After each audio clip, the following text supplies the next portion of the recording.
今集咧娛樂花生堂咧要講一單比較嚴肅啲嘅新聞。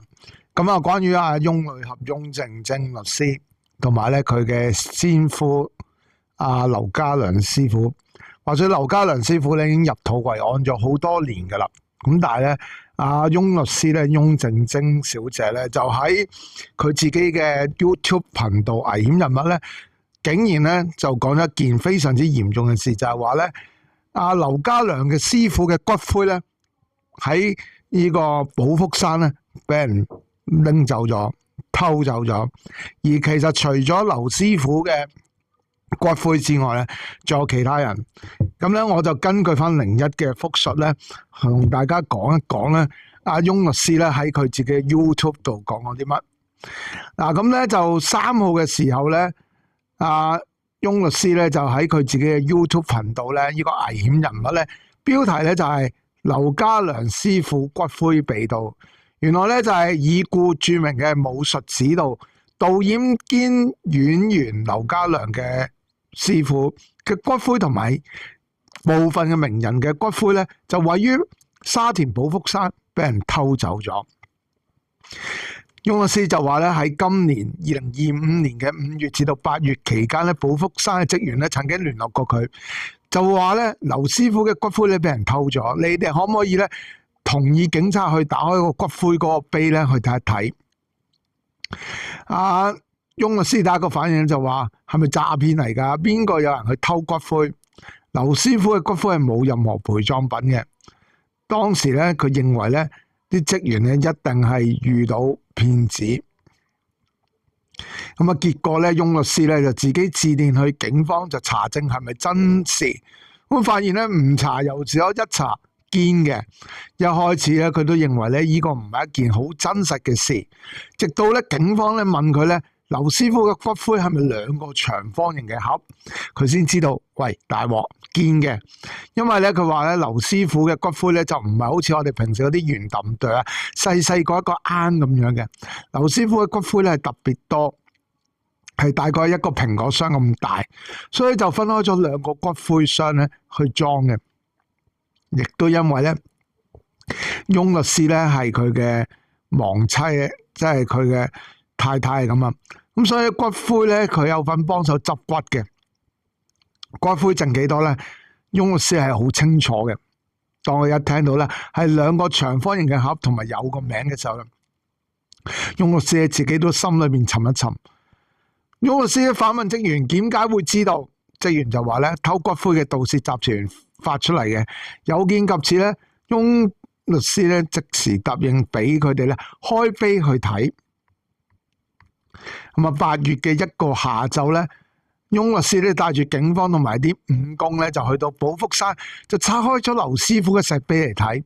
佢一打開之後咧，發現入邊嗰個暗位咧就咧亂到一團糟，原本包住骨灰盒嘅經皮咧都俾人攬埋一嚿咧塞翻落個骨灰龕入邊。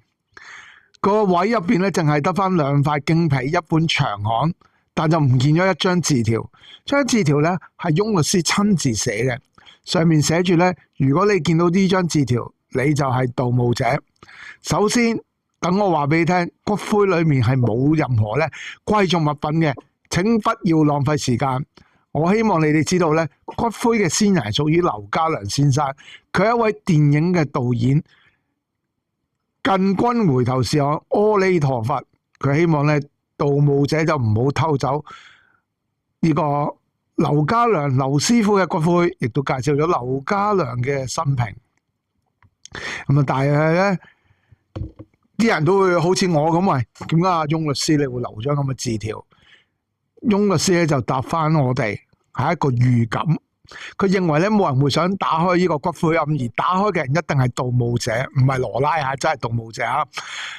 翁律師提出嘅質疑咧就話點解個碑可以俾人打開冇發覺咧，而且冇動靜？佢話犯案嘅人一定有3個。佢話咧原來你呢班人拎咗個碑落嚟之後咧，佢要幫你咧復原翻，而且佢哋嘅清潔功夫做得好足噶，所以咧第二日咧職員嚟到咧就冇發現。翁靜晶咧就話咧，除咗劉家良師傅之外咧，寶福山仲有其他人嘅骨灰都俾人偷。佢亦都咧會公開表示咧唔會，絕不會咧交贖金。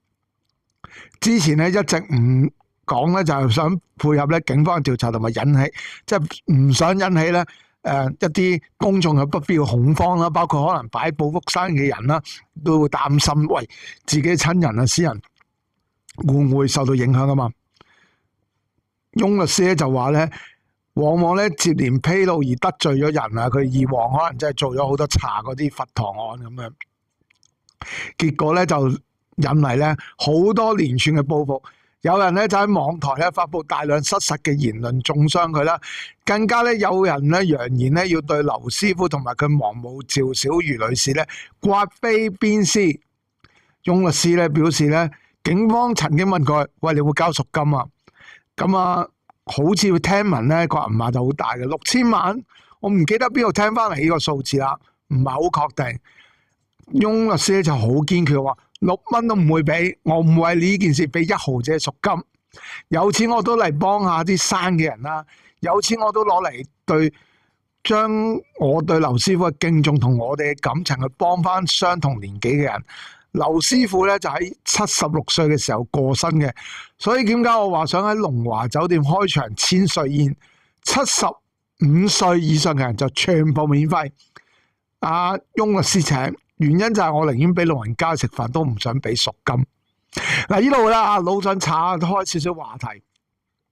咁啊，當然啦，我覺得咧，無論你咩原因去搞人哋啲先人墳墓咧，你係咩宗教都咧都講唔通，非常之卑劣。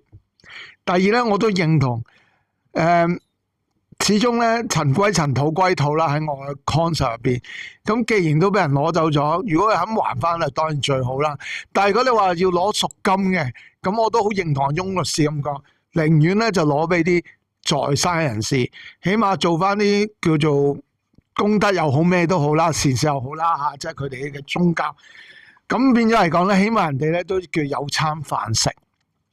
咁我俾你好似勒索咗，如果我應承咗你一次，咁我下次又再嚟個食水之味係嘛？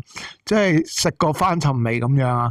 仲有呢班咁嘅所謂偷竊者，除咗搞頭先翁律師都講啊，除咗搞劉師傅嘅墓，仲好似搞其他寶福山嘅墓。而另外一樣嘢咧，更加令人覺得奇怪。喂，雖然咧夜晚梗係冇咁多保安啦，但係咁大個寶福山，點解啲保安會咁鬼差㗎？大佬叫人哋咧寶福山啲即係後人咧點樣放心去擺個墓碑喺度啊？真係麻煩咧，寶福山真係喺今次事上咧，真係要加強保安咯。